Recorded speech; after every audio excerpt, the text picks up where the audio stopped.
Hi, I'm Dawn Armstrong of Think Safe Seminars, welcoming you to Jason's interview with Shelley Repp, a New Mexico-based crusader against sex trafficking and advocate for its victims. Today you'll learn about the most common methods and techniques used by human traffickers, the risk indicators for children and teens they victimize, and what we can do to keep our own kids safe. Thank you for watching. If you haven't liked and subscribed, please take a second to do that. It helps more than you know. After the show, come see me at thinksafeseminars.com and learn about the in-person and online seminars I teach, including situational awareness, conflict management, and basic stun and run physical defenses. Thanks again. Now let's see what Jason and Shelley are talking about. Hello again, everybody, and welcome to another episode of Safest Family on the Block, where knowledge is power. I'm your host, Jason, and with me today is Shelley Repp. Hello, Shelley. Hey, Jason, good to see you today. It's great to see you. And I think our viewers are going to be really glad to see you, too, because of your powerful resume. Shelley founded the nonprofit Spoken For in 2011 to provide resources for human trafficking victims, as well as training and awareness for service professionals and the general population around human trafficking issues.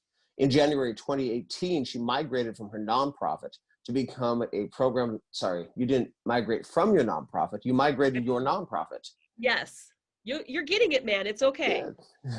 Yeah. And it became a program of the New Mexico Dream Center, and there you stepped in the role of executive director. This strategic move paved the way to begin providing services to minor victims of sex trafficking, with the first major intake in February of that year. Additionally, Shelley opened The Harbor, which was Albuquerque's first homeless youth drop-in center to provide low-barrier services to the vulnerable and sexually exploitable homeless teen population.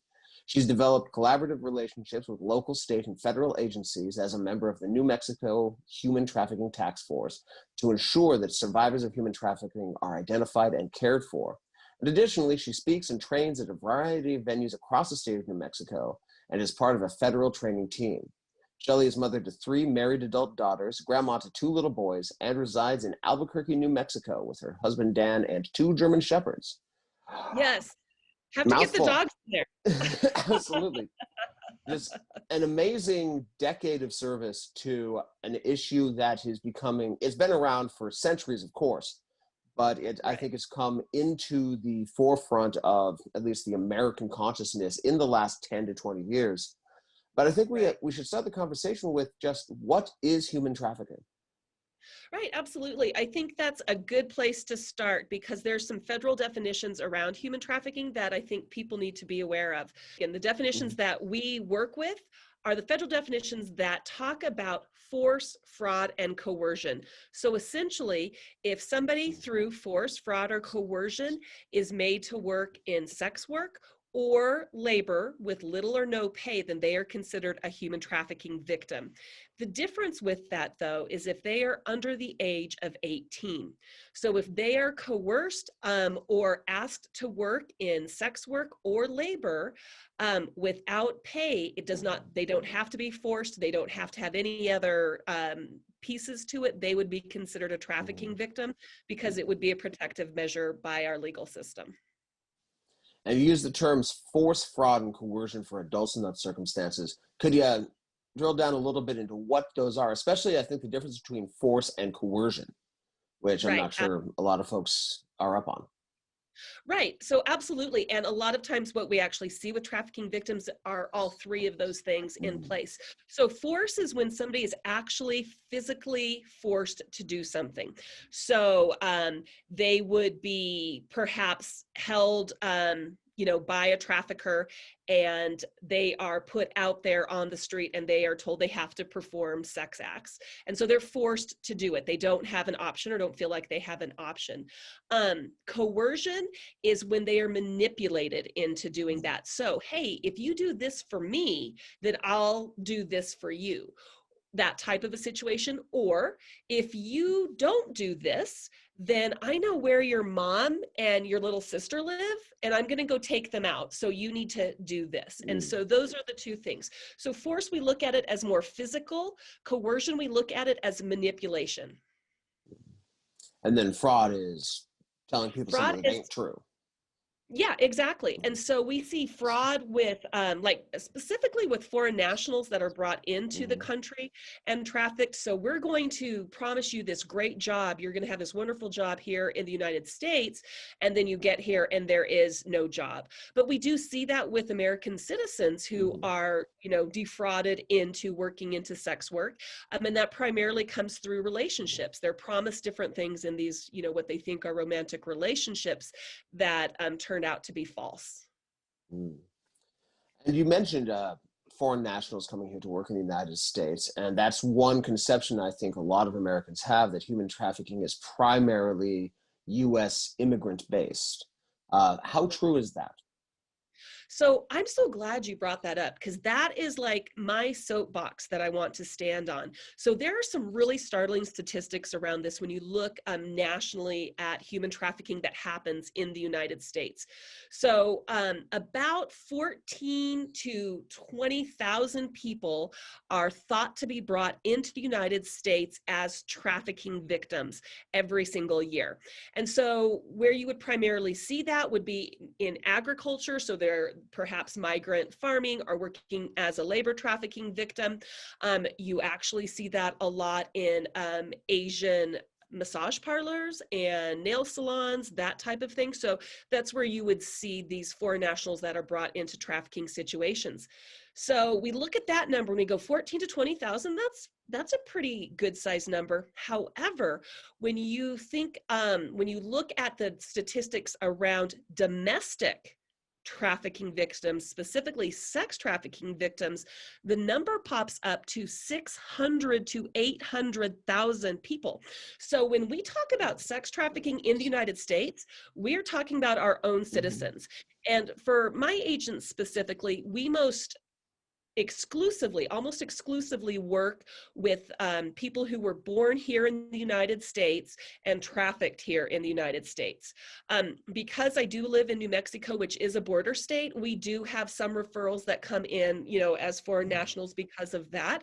But I would say probably 90% of our clientele were born and raised in the United States and trafficked in the United States.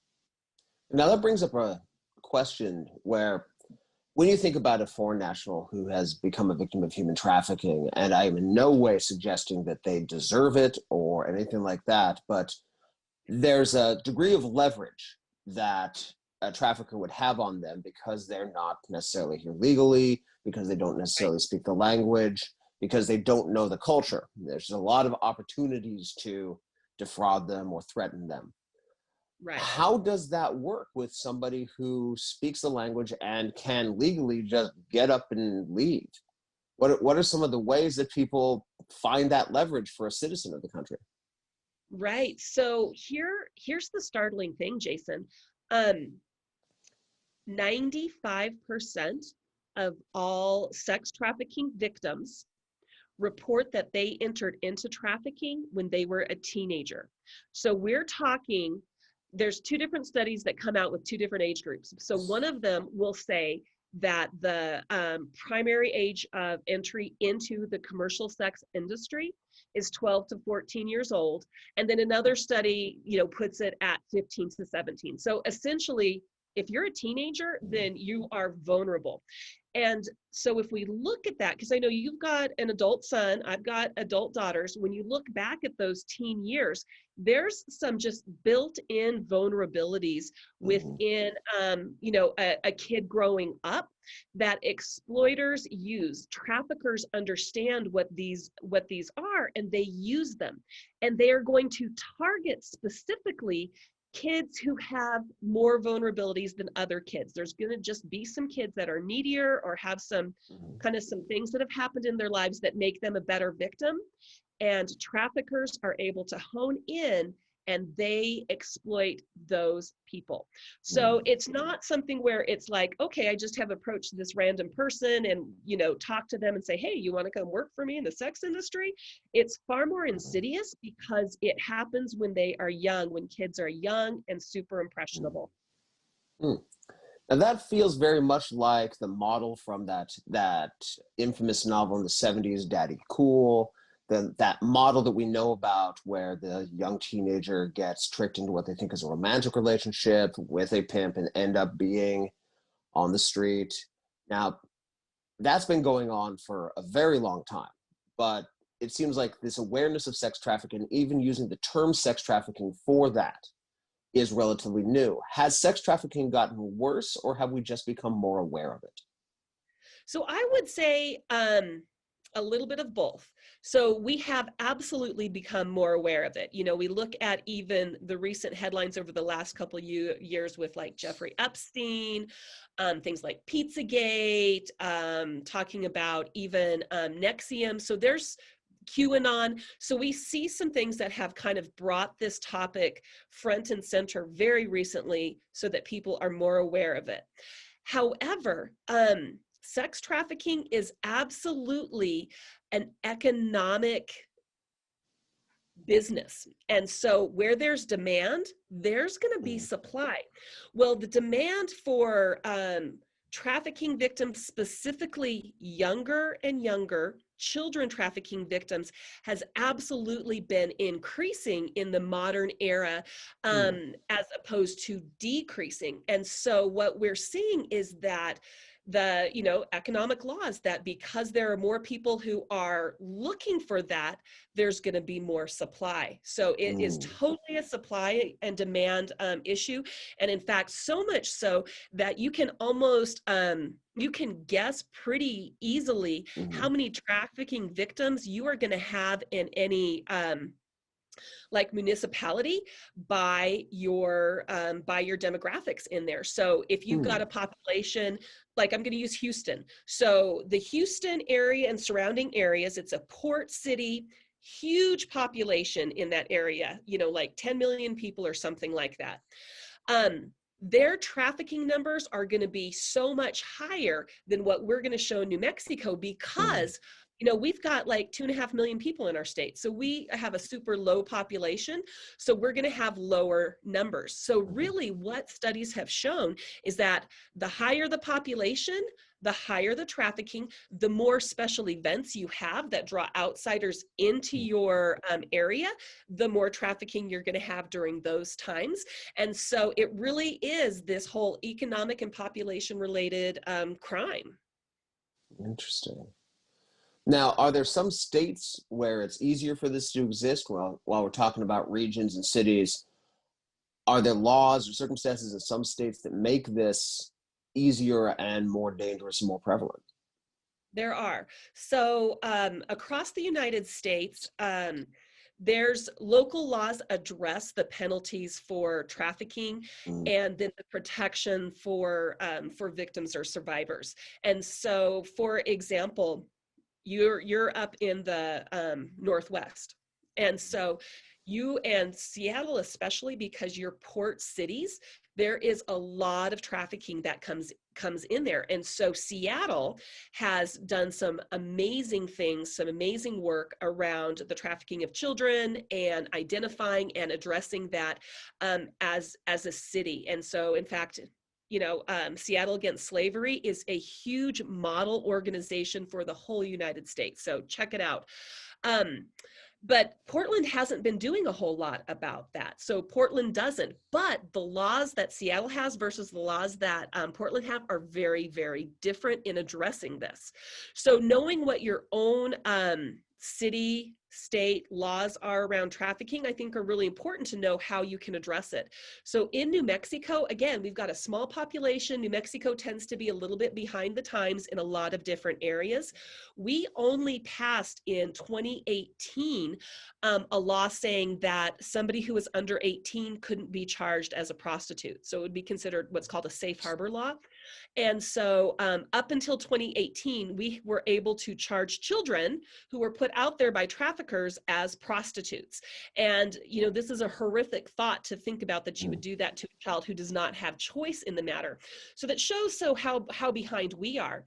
And then actually this year, we were trying to pass some legislation where we would increase the penalties for traffickers when they were identified. Because right now, if you are a trafficker in the state of New Mexico and you get caught, you're looking at 3 years unless they're able to tag on a lot of other things, which especially with the child, they can. But ultimately, that's where it starts, is at 3 years, right? And it should be a lot more, because this is, these are sexual crimes. These are predatory crimes. And we weren't able to pass that legislation. So a good resource for people to know for their state and their city, what do the laws or the legislation look like in your area, is there's a national organization called Shared Hope, and so it's sharedhope.org, and I can give you all these, Jason, if you want. And they have what's called a state report card, and so you can just Google sharedhope.org state report card, Oregon, and what it will do is it will pop up a map of your state and how many human trafficking calls came, what kind of legislation your state has around the human trafficking, specifically the human trafficking of children. Wow, that puts me in mind, in the 90s, there was a movement around the fact that in most states, the penalty for child molestation was higher than the penalty for incest.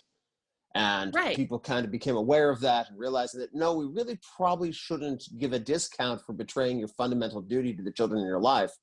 And there was and at that time, when the internet was just starting, they had a group and a movement that was, again, reporting on the municipality laws, state laws, and pressuring people to pass legislation to change that. And it sounds like this is exactly what's happening here.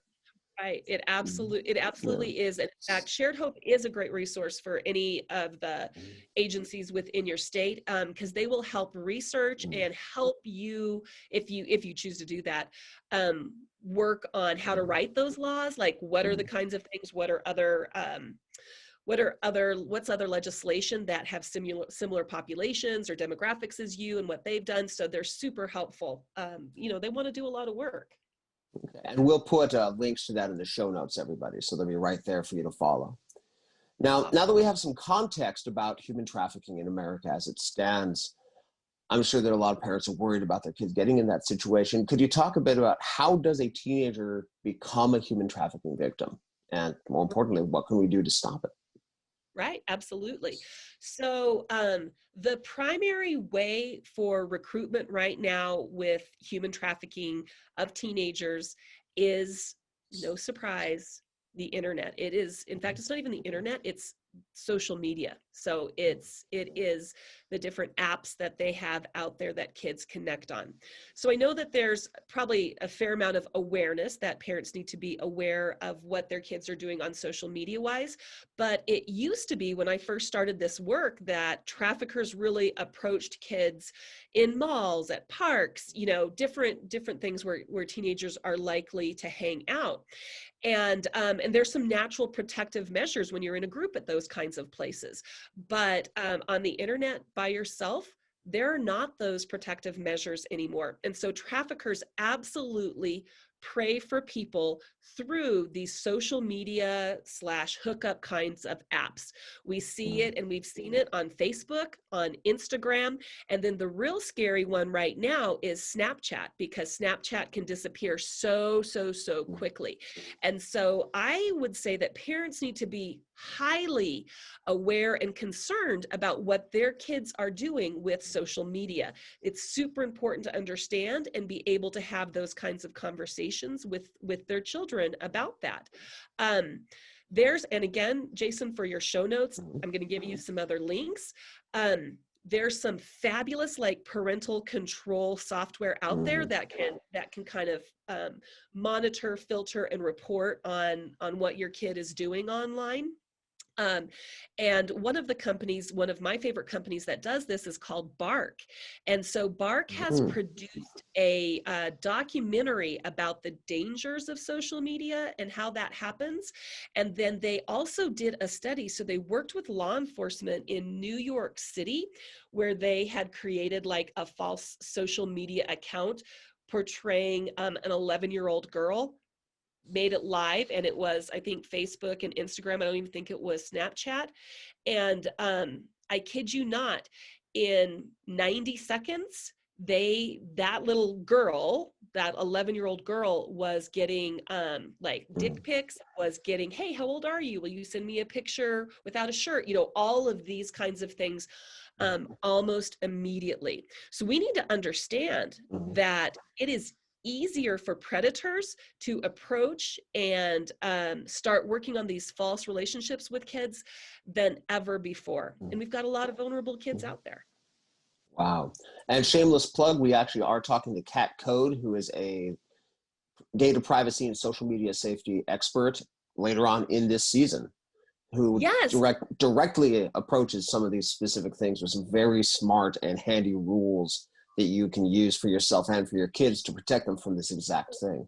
But beyond the internet, beyond understanding what's going on with social media, understanding what's going on with our kids, doing things to perhaps, especially with younger kids, limit access. For example, it's not in the bedroom, it's not in the bathroom rule that a lot of parents are putting on.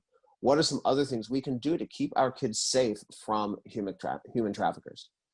So one of the things that I recommend to all families is that they take off their rose-colored glasses about what actually happens in their family.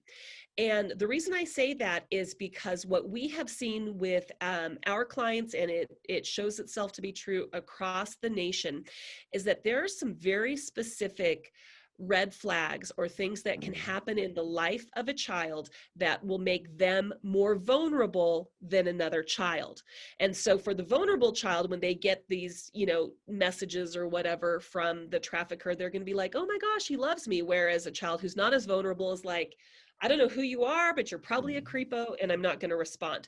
And so we have to really look at our families and understand the vulnerabilities that could be there. So there is a study and then some resources about adverse childhood experiences. So it's called the ACE study. Are you familiar with that? Have you heard of that? Not until today. Okay, so the ACE study is something that's easily like Googleable, you know, Googleable. So go like check it out or whatever. It'll give you some questions. So basically what it is it is a 10-question kind of quiz about you and your family life. And it gives you points when things have happened. So for example, your parents were divorced or got divorced when you were a child, that would give you a score. You were molested as a child, that would give you another score. So essentially the higher your ACE score basically increases what's called your vulnerability index. And so the more vulnerable you are to many things, not just trafficking, but to a high, you know, range of things that can happen. So what Could we imagine see, gang activity, an abusive romantic partner, things like that. Yes, domestic violence, and all sorts of things, as well as even physical things. Like, you know, they've talked like about autoimmune diseases specifically, that, you know, higher ACE scores you have, the more likely you are to have, you know, autoimmune diseases. And so what I really suggest is that people really look at what's happened in their family and understand their ACE score, and then understand what their child's ACE score is. Because if, like, let's say, for example, like for me, my parents got divorced when I was a kid. I didn't even really know my bio dad, and my mom married a really great guy. But that increases an ACE score. And for me, and I know I look at my life when I was a teenager, and I feel like I was probably seeking love and seeking, you know, kind of assurance from guys. And I trace that back to probably because there was a lot of insecurity between my mom and my bio dad. And even when our stepdad came into it, that there was a lot of insecurity that was raised there. Well, there is an epidemic of things like molestation. This is going to increase an ACE score. So I think it's important for families to really know where they are and address those issues. You know, Jason, we can't have important family conversations or healthy family conversations if we're not willing to address the elephant that's in the room. And there very well could be an elephant in the room. Having domestic violence that adds to your ACE score. So I would say that if parents are looking at protecting their kids, they need to kind of know where they came from and where their kids are right now, and not just try to gloss it over, but say, you know what, we've got some issues in our family. It looks like, my husband has an explosive personality. He gets angry really easily. This is going to cause problems with our kids. Let's talk to somebody about it instead of trying to sweep it under the rug and pretend it doesn't exist. And I feel like so often that's what families do, is it's embarrassing and it's uncomfortable, and so they don't do anything about it. What they don't realize is that they are absolutely putting their child at risk by not addressing these things. And that's a direct connection too, is what I think I'm hearing you say. Yes. It is. So with our clients, and again, looking at national statistics, so national statistics say that 95% of identified sex trafficking victims were molested as a child. 95%. 95%. In my agency, I have yet to have a client, a sex trafficking victim client, who was not molested as a child. So for me, my agency, it's at 100%. So we need to understand that this is a big deal. And it's, the thing is that parents don't know what to do about it when these things happen. And so kids don't get the support they need. The families don't get the support that they need. And so then what happens is you've got this kind of open wound that just stays and festers for years and years and years and years. And then that trafficker takes advantage of that open wound. So families need to be honest about what's happened in their lives. Today's episode is brought to you by Kurobia Martial Arts Supply. If you're a serious martial artist and you're tired of paying premium prices for high-end Japanese gear, Kurobia has your back. Kurobia was founded by a black belt expat for black belts worldwide. They carry a full range of gis from Hirota, Tokaido, and Tokyo-do International, as well as bags and books and other training supplies. They made my third Dan black belt back in 2002, the one I still wear to this day, and they've only gotten better since then. Use coupon code SAFEFAM to get 10% off your first order at Kurobia.com. They're a good company run by good people that offers good products at good value. Please do check them out. That's Kurobia.com, Kuroobia.com. Tell them Safest Family on the Block sent you.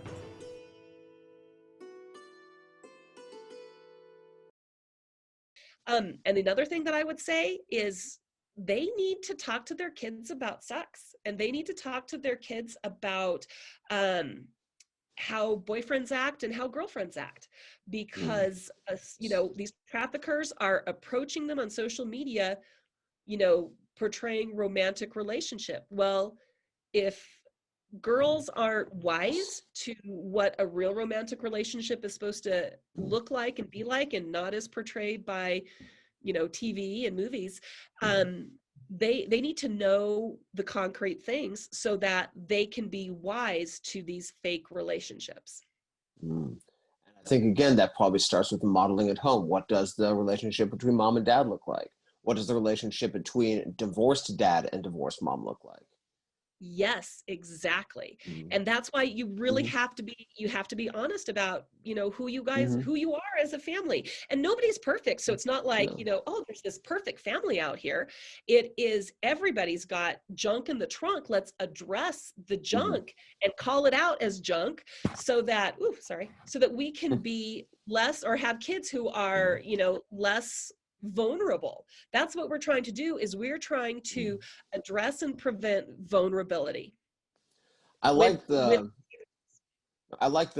simile you used earlier about it's like a wound, where we've all had that wound that got infected, got a little pussy, maybe there's a splinter in there, and it was going to hurt like a son of a bitch to get it cleaned out, but that's how you avoided a serious infection and a trip to the doctor and fever and ultimately death. And that seems like it's exactly what you're saying, that those conversations are going to be uncomfortable, they're going to be embarrassing, they might hurt like hell, and sometimes they might need a professional. One of the most important things that I learned from one of our interviews with a suicide prevention specialist is, as parents, we need to be willing to ask for help. We might not be qualified to have a conversation about domestic abuse, about how our child feels about the fact that we got divorced. And Right. if the house is on fire, I'm not going to grab my 11-year-old and go try to put a fire out. Right. We're going to call the Right. fire department together, let the professionals handle it.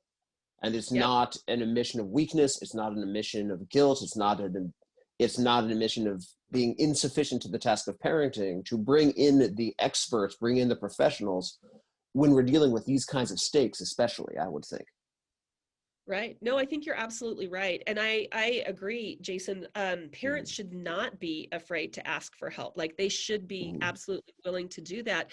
The other thing too is, I think sometimes there's a fear around like the financial issue with that. Like, maybe my health insurance doesn't cover, mental health counseling, or maybe it doesn't cover, X or whatever, or maybe I don't even have insurance, or I'm on Medicaid, or, that type of thing.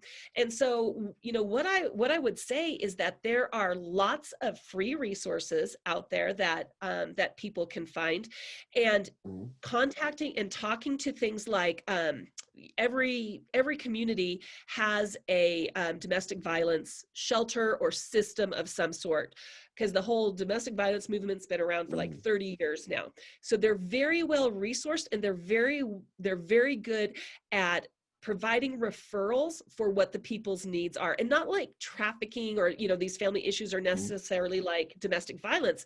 But the reason I say that is because these shelters work with so many different kinds of issues that lead to domestic violence, that they are great resources for families.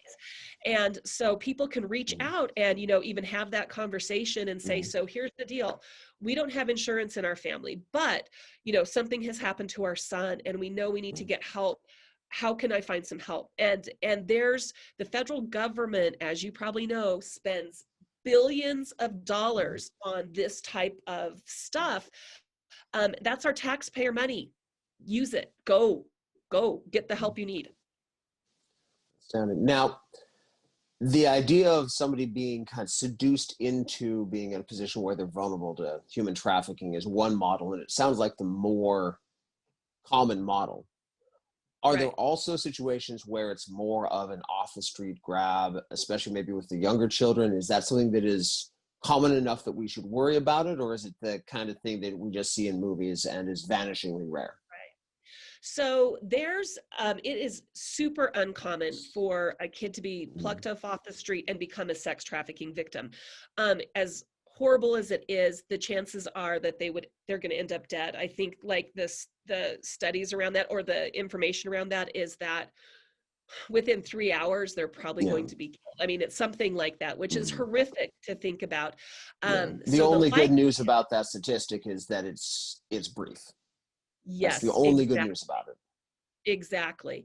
And so it's not likely that is going to happen. So I've had many times people will email me and go, I think a sex trafficker was looking at us while we were at the Kohl's, and my daughter was doing this, and he was watching us. And I'm like, yeah, no, it's probably not likely. He was probably just like a perv, and he thought your daughter was pretty. I don't say it like that, but that's probably what it was, something like that.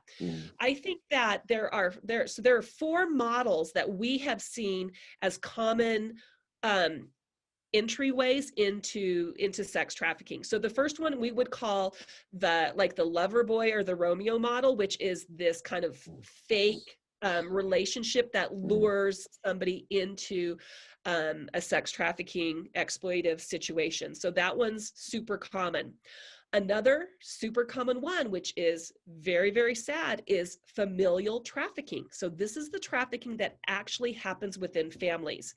And familial trafficking takes 2 forms. We see one form, which is historic familial trafficking. So families have trafficked their daughters for years. It's just been like this generational thing that happens in families. And as awful as it is to think about, it happens. We, one of our first familial trafficking clients we ever had came to us at 36 years old, when she was finally able to get away from her father, who had started trafficking her at 9. And her mother had been trafficked. It was just this whole thing. And they don't look at it as trafficking. They don't realize that they're being abused. This is just how their family has functioned. So that's a part of it.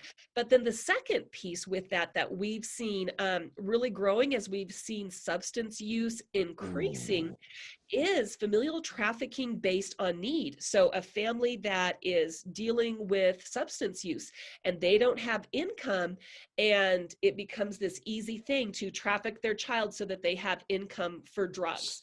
And that's something that we've seen. And it's horrific to think about here in modern day USA, but it happens.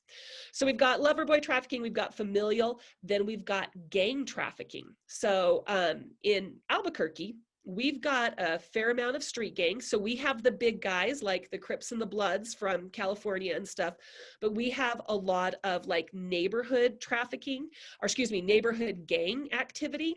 And so what gangs have done is, you know, gangs like any other organization need revenue. And so before, revenue came from drug sales and revenue came from arms sales, guns, things like that.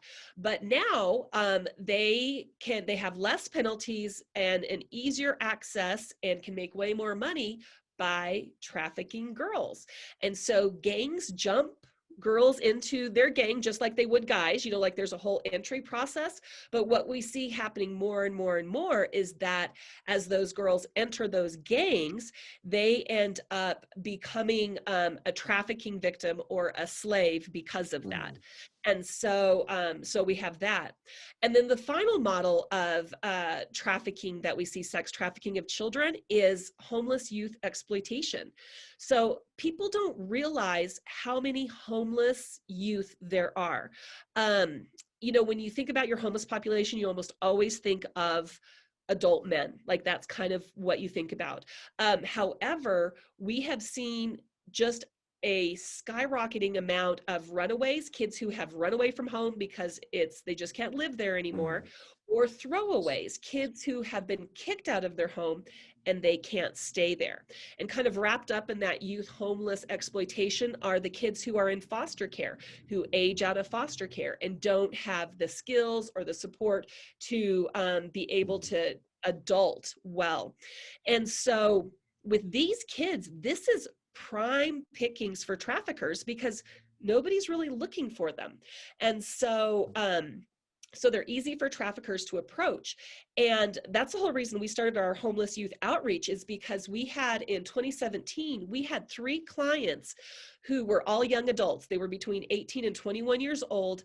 They had all been trafficked from the same corner in Albuquerque, 3 completely different traffickers, 3 different time frames, all of that, but they all met their trafficker at this one same corner as a homeless kid. And they were desperate and they didn't know what they were going to do or where they were going to spend the night. And the trafficker was waiting for them and essentially swooped in and said, hey, you know, do you want to go party? And that's how they ended up as sex trafficking victims. So we have to be really aware that there needs to be kind of an influx of addressing trafficking in this way, in looking at these homeless youth, because like if you think about like an adult who's homeless, you can absolutely get food stamps for yourself. You can check yourself into a hotel or motel, or you can check yourself into a shelter because you're an adult. Those things don't exist for kids. So they can't get a job because they don't have an address. Youth shelters, at least in New Mexico, require parents to check them in. So the homeless kid needs a parent to check them into the youth shelter where they can be safe. And so that is a barrier right there. They can't get food stamps for themselves. And the youth shelters that we have in Albuquerque we've only got 2 with less than 100 beds. Our estimated annual population of homeless youth in Albuquerque is 5,000 to 7,000 freaking kids. So how are 2 youth shelters going to address that issue? And the problem is that when there's not a bed for that kid, a trafficker is going to find a bed for that kid. And again, back to national stats. National stats say within 48 hours of being on the street as a homeless youth, you will be approached by a trafficker. Covenant House, which has done a big study on this, has reports that 1 in 5 homeless youth end up in those coercive trafficking relationships that they can't leave. 1 in 3 homeless youth will live by what's called survival sex. Essentially, they sell sex themselves because they need a place to stay, or they need food, or they need clothing, and that type of thing. So we've created a system that is perfect for traffickers to use and abuse with these kids. Wow. I don't know if you're a little passionate about it. Just a little. Just a little. And what I'm noticing is, of the 4 models that you mentioned, 3 of them all have the same solution, which is creating an environment where your kid feels safe, where your kid feels listened to, where they feel unconditionally loved. And especially in those teenage years when they get that little shoulder devil yapping at them that none of those things are true. And just creating a home where the shoulder devil clearly has no point. Right. And then the other one, were familial trafficking. I think we solved that by killing them with fire. But that's just the very concept just enrages us. And I suspect very strongly that anybody who is watching this program probably isn't a familial trafficker. Right. But if you are, stop it. Stop it right now. Right, exactly. But these are why it's important to look at your family history, because like you look at, like, so weird, like I'll speak at women's events or something, and I'm not kidding. I have woman after woman come up to me afterwards and go, well, this happened to me. It's like I was trafficked and I didn't know it. And they're living these, what we would look at and go like normal lives, But the thing is that when your roots are in something that is that insidious, that you need to you need to address that issue so that it doesn't get repeated in your family, because it will. Protect your daughters and your sons. And as you say, being willing to accept that there's an issue there, being alert for those issues, and then handling those issues. It's funny how much this and a lot of the other advice we're getting dovetails in with very standard security protocol, where a person gets attacked. Often those first few important seconds are where their brain is refusing to believe that they're being attacked, or that they refuse to believe that person who's loitering by their car could possibly want to attack them, and they end up in danger. And it feels like the same thing here, where we need to be willing to look at the vulnerabilities in our families. All of our families have vulnerabilities. None of us are perfect. We're all works in progress. And then being willing to do the work. Now, stepping away from being parents for our own kids, I think most parents are also concerned about kids in general, where if we see a child that's in trouble, that's hurting, we want to do something to help. What can we do if we think somebody is being trafficked? So the first thing is, if you see something, don't call your social services agency, freaking call 911, like call the police. So if you see something that you suspect is trafficking, law enforcement is going to be able to intercede better than like I can. Like I am not going to be able to, my agency is not going to be able to respond to a call for an emergency trafficking situation. So call the police.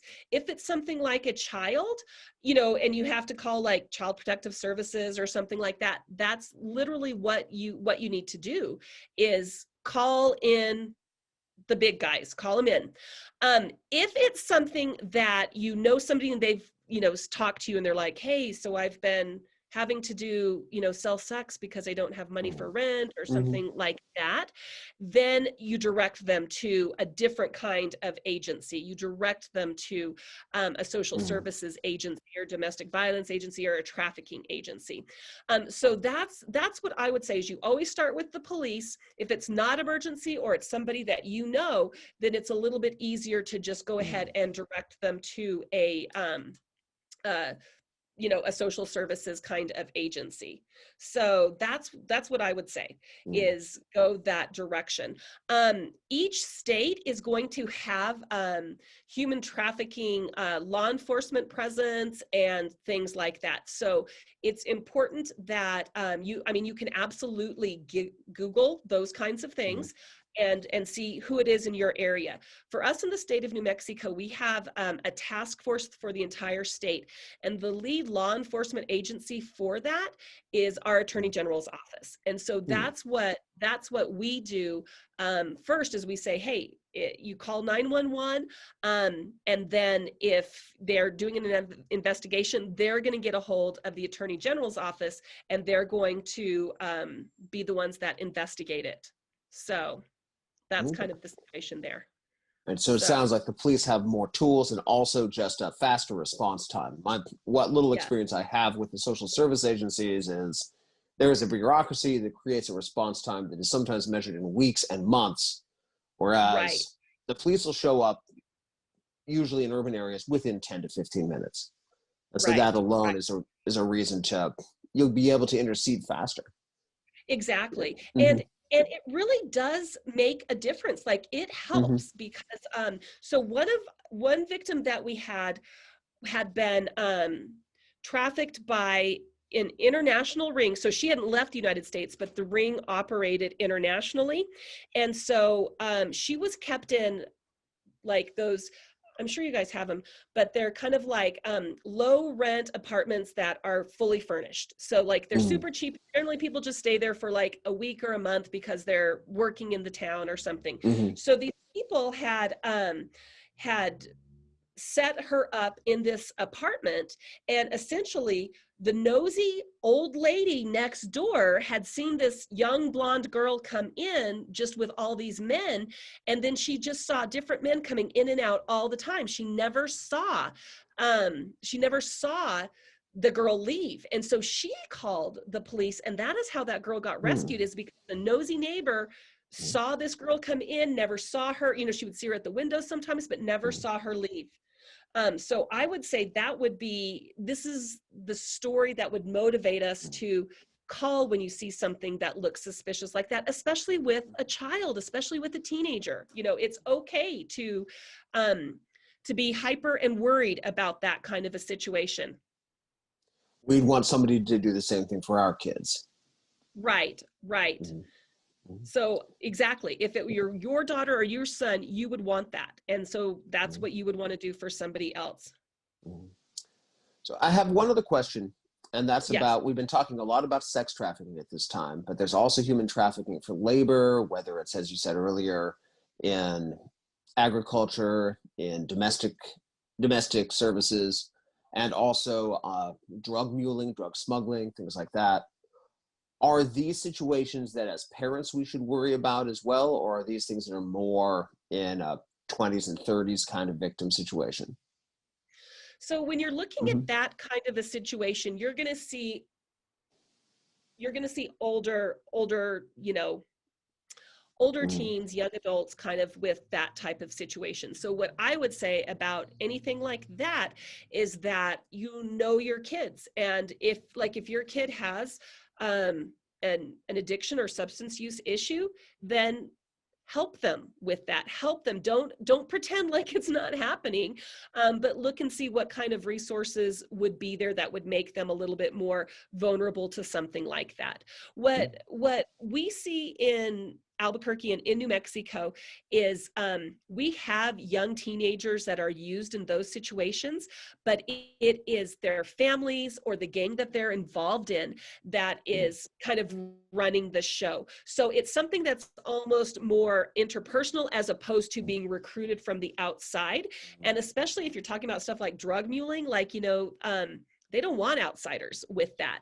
And so again, knowing your family history, it's in New Mexico, I can't speak for Portland, but in New Mexico, it is not uncommon to grow up in a neighborhood where there's tons of gang activity and you've got gang affiliation, and then you kind of get yourself out of it perhaps, but you still have that issue in your life, that there's still those connections, and gang connections go deep and lifelong. And so if you don't want your child to be a part of that, you have to talk to your child about that. And that doesn't mean that maybe you don't still have some friends that are involved in that, or maybe there's some things, but if you don't want your kid to follow in their steps, then you have to take active steps to prevent that. It will not happen by accident. So again, know who you are and where you come from, and look, as ugly as it may be, look at what's happened in your life and understand that that could happen in your child's life. So it sounds like even though those situations, which are rarer, could happen, the defense against them is the same, about being open and honest with what's going on in your home, what's going on with you, what's going on with your kid, not shying away from those early signs of danger because we're afraid of what they might mean, and addressing them resolutely and honestly and lovingly. Right. Okay. Which, again, like, when we look at society, and I don't know, everybody has different ideas about it. Society, is it getting better? Is it getting worse? We have to understand that this is common stuff, Jason. Like, it's not like, it's just 1 in 100 families that this happens to. This is happening on your street. Like, these things are happening in your neighborhood. And so we have to understand the reality is that there are likely people listening to this or watching this that are going to go, I've got some stuff that I've been hiding, or some things that I haven't ever addressed, or this has happened with me. Maybe this has happened with my kids, or even worse, that their kids have reported that they've been abused or something like that. And I haven't done anything about it because I'm embarrassed, or I don't know what to do, or any of these things.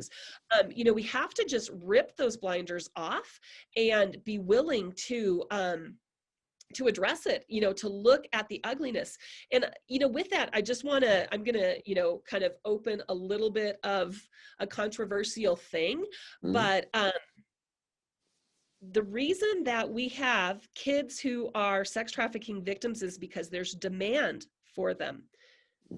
The biggest driver of demand is pornography, and pornography is legal.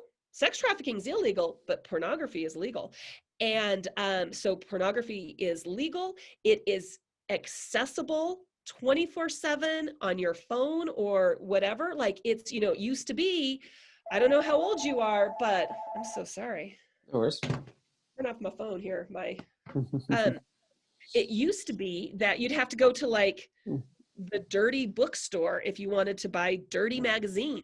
There were, like, just kind of some natural barriers that would keep people from really, really getting into that. Those barriers are gone. It is there. And so we need to understand that pornography is a huge driver of sexual exploitation and sexual perversion. It's huge. And with that, our kids are accessing this at young ages. I mean, I think the last report I read was that kids as young as 7 are accessing pornography. And so when you think about the brain of a 7-year-old and then being imprinted with these kinds of very adult kinds of things.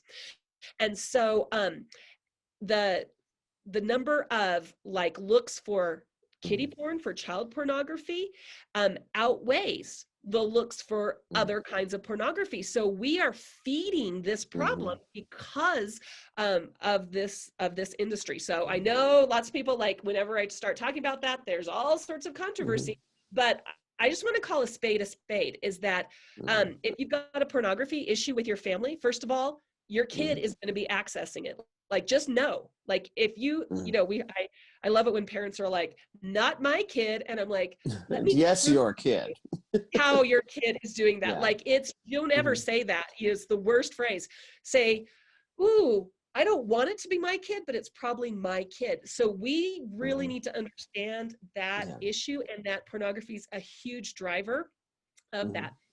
And wherever you fall in that discussion, in that argument, I think we can all agree that, of course, talking with our kids about sex, talking with our kids about pornography, leading by example, using proper care and caution, being alert for the dangers, however else you feel about pornography, right? Those things I think we can all agree upon.